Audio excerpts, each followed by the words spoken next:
नमस्कार शेतकरी मित्रांनो, शेंडगे ॲग्रो सर्व्हिसेस एक पाऊल प्रगत शेतीकडे या आपल्या यूट्यूब चॅनलवर तुमचं सर्वांचं स्वागत आहे. शेतकरी मित्रांनो, आज आपण नगर जिल्ह्यातील कर्जत तालुक्यात कापरेवाडी येथे डॉक्टर मधुकर रवींद्र कापरे यांच्या पपई बागेमध्ये आलेलो आहोत.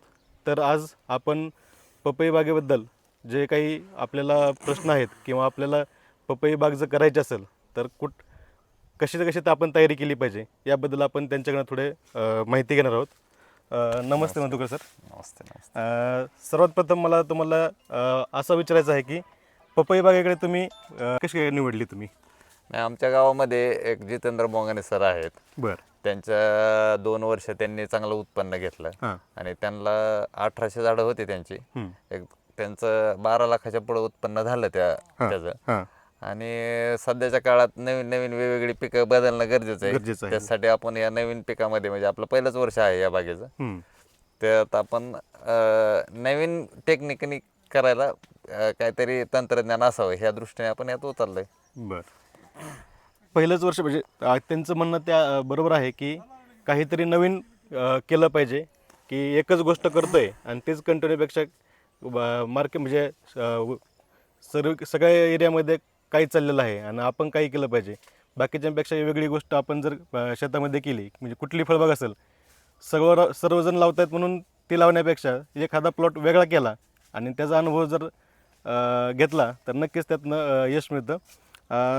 आता सर्वप्रथम आपण ज्यावेळेस पपई लावायचं ठरवलं तर मग त्याच्यासाठी आपण म्हणजे जमीन कशी निवडली पाहिजे याच्याबद्दल तुम्ही काय सांगाल? नवीन लागवडीच्या वेळेस जमीन थोडी भारी असली तरी चालते, काळी जमीन असली तरी चालते. त्याच्यामध्ये नांगरणी काकड्या पाळी घालून त्याला शेणखत एक एकरी 5 टायला शेणखत आपण टाकले. शेणखत टाकून बेड तयार करून बेडवरती आपण पपई लावलेले आहे.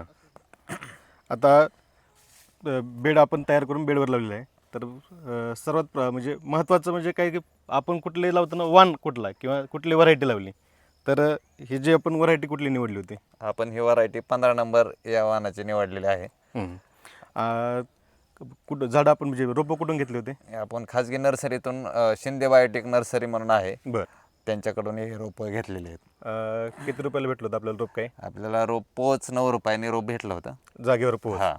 आणि किती रोपं आणले होते आपण? आपण 1200 रोपं आणली होती. त्यापैकी एकरामध्ये 1000 रोपं 8x5 या अंतराने लावली.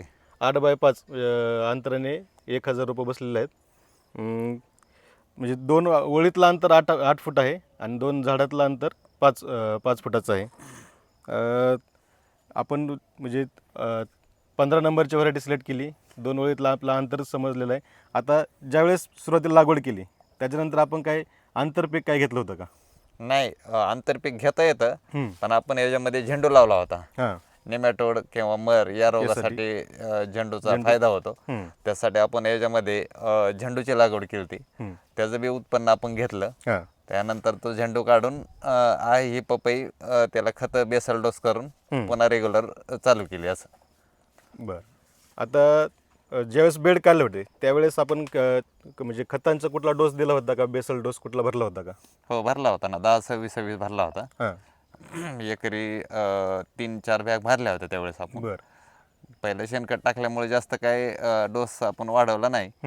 आपला आवेनाचं मायक्रोन्यूट्रॉन एक आपण 15 दिवसाला बागेला सोडतोय. बरं. त्याच्यामुळं एनर्जी आणि बाकीचा व्हायरसचा काय प्रादुर्भाव राहत नाही. आवेना तो म्हणजे किती आहे? स्लरी आहे. स्लरी तयार केली आणि स्लरी तयार करून 15 दिवसाला आपण ते ठिबकद्वारे सोडतो असं. हे झालं तर थोडं आपण खत व्यवस्थापनाबद्दल बोललो. पाण्याचं मॅनेजमेंट कसं असते? म्हणजे दिवसाला पाणी किती द्यावं लागतं किंवा 1 दिवसाआड कसं असतं? पाणी साधारणतः हे पिकाला पाण्याची जास्त आवश्यकता नाही. जास्त पाणी दिलं तर ह्याला उलटा व्हायरस किंवा रोगाचा प्रादुर्भाव जास्त होतो. हे सेन्सिटिव्ह पीक असल्यामुळं याला ओलावा पाहून म्हणजे खाली जोपर्यंत जमिनीत मातीत मुटका होत नाही मातीचा, तेवढ्या म्हणजे 3 दिवसाला हो 4 दिवसाला हो तेवढ्या वेळेनुसार आपण पाणी गरजेनुसार म्हणजे बागेची त्याची गरज पाहून त्यानुसारच पाणी सोडणं गरजेचं आहे. म्हणजे त्यांनी एक आपल्याला डोबल अंदाज सांगितला लक्षात घ्या. म्हणजे आपल्या लक्षात नाही आलं पाण्याचं तर जमिनीचा मुटका होईल असे जर असेल पाणी तर तेवढं पाणी सफिशियंट आहे त्याला. आता याच्यानंतर आपलं पाणी व्यवस्थापन झालं. जे आपण फवारणी कुठली घेतलीत किंवा व्हायरसचा अटॅक किती प्रमाणात असतोय आणि फवारण्यांचा खर्च किंवा कशा पद्धतीने शेड्यूल आहे तुमचं? तसं पाहिलं तर या बागेचा खर्चच काही नाही. म्हणजे अदर जी फळबाग आहे हां. त्यापेक्षा खर्च काही नाही. साधारणतः आतापर्यंत आम्ही 2 फवारण्या घेतल्यात एवढ्या डिसेंबर पासून. लागवड डिसेंबरची आहे, बरं. 5 डिसेंबर. तर आतापर्यंतच्या म्हणजे आपण आता साधारणतः 8 महिने झाले याला. झाली. 9वा महिना चालू झाला. हो. 9 महिन्यात आपण फक्त 2 फवारण्या घेतल्यात. बरं. फवारण्याची आवश्यकता पडत नाही जास्त बागेला. आणि व्हायरसचा काय अटॅक नाही आतापर्यंत नाही. आणि आता इथून पुढं आला तरी आपण त्याला म्हणजे नाही का त्या वेळेनुसार त्या फवारण्या करू. आता म्हणजे 15 नंबर व्हरायटीज थोडे व्हायरसला कमी ही आहे, म्हणजे व्हायरस जास्त येत नाही, बळी पडत नाही. 15 डिसेंबरची 5 डिसेंबरची लागवड आहे आपली.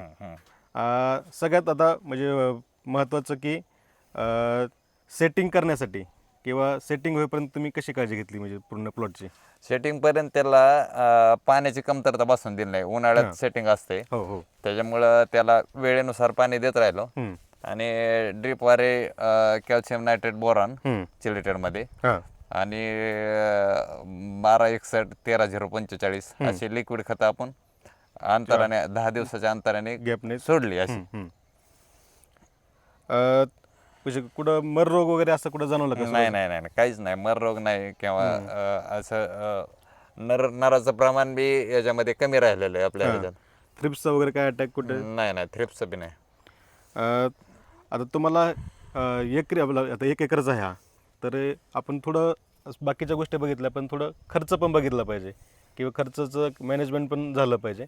तर आपल्याला सगळाच खर्च आतापर्यंत, आता पहिलीच बाग असल्यामुळे पहिलेच वर्ष असल्यामुळे तुमचा ड्रीप पासूनचा आतापर्यंत खर्च किती झाला होता काय?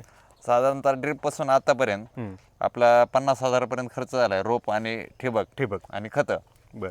आता ठिबक तर हा आपला कंटिन्यू झाला, म्हणजे इथून पुढे जेवढे दिवस बाग असेल तो लॉंग टर्ममध्ये कन्वर्ट केला. पण रोप 9 रुपयांनी पडलं होतं जागेवर. आणि बाकी मग खतांचं म्हणजे तसं पाहिलं तर ठिबकच्या साईडला काढले पैसे तर त्या मनाने कमीच खर्च झालेला आहे. आणि सध्या काय मार्केट रेट म्हणजे दिलाय का माल?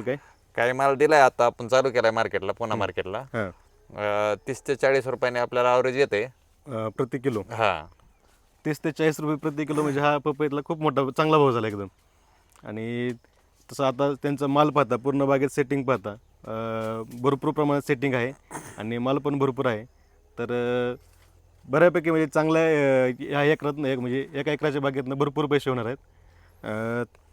मला एक अजून असं विचारायचं आहे की तुम्ही आपल्या महाराष्ट्रातील शेतकऱ्यांना पपई बाग किंवा कुठल्याही बागेत, आता तुम्ही डाळिंबामध्ये पण हे खूप एक्सपर्ट आहेत, 2009 पासून डाळिंबमध्ये काम करत आहात, तर तुम्ही आपल्या महाराष्ट्रातील शेतकऱ्यांना काय सल्ला देताल?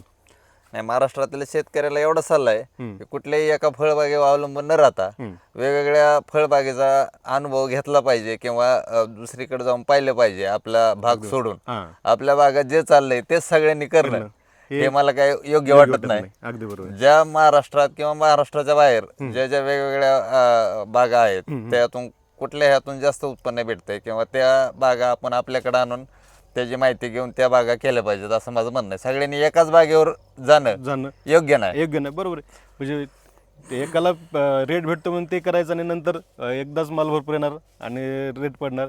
त्यापेक्षा काही नाही आहे, काही अजून कमी लागवड आहे ते, आणि वेगळ्या ठिकाणी गेल्यानंतर आपल्या बऱ्याचशा गोष्टी शिकायला पण भेटतात की तिकडनं काय त्या एरियात काय होतं ते आपल्या होऊ शकते का बाग ते. अजून एक मला असं विचारायचं होतं की आता अंदाज किती आपला माल किती निघेल ते?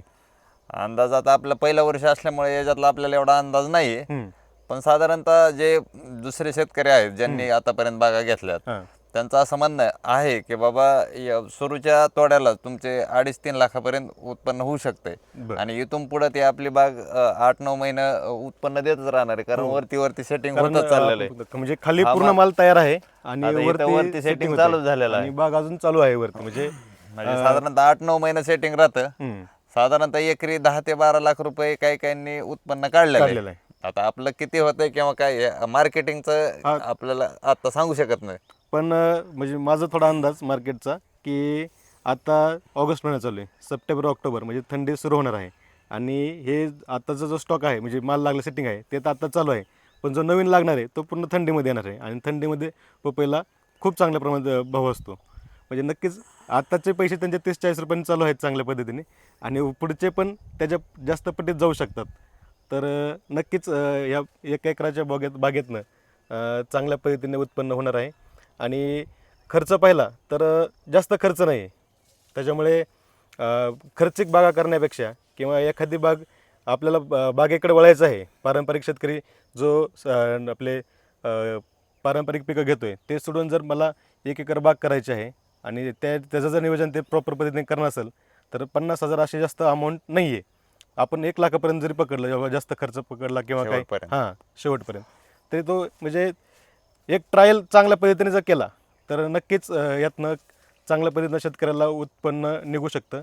आणि आपला ध्येयच आपलं म्हणजे मोठंच तो आहे की आपला शेतकरी सधन झाला पाहिजे, समृद्ध झाला पाहिजे. आपण व्हिडिओ करण्याचं कारण एकच आहे की चांगली माहिती शेतकऱ्यांपर्यंत गेली पाहिजे आणि शेतकऱ्यांनी काय केलं पाहिजे त्यांच्यासाठी नवीन नवीन कल्पना लक्षात आल्या पाहिजेत, जेणेकरून शेतकऱ्याकडे 2 पैसे एक्स्ट्रा राहिले पाहिजेत. कारण नवीन पद्धतीने नवीन बागा करणं आणि त्यातून उत्पन्न वाढवणं हेच सगळ्यात महत्त्वाचं शेतकऱ्याकडे सध्या असणारं सोल्युशन आहे. कारण रेट कुठल्या मालांना बघितलं आपण तर त्या पद्धतीने मिळत नाहीत.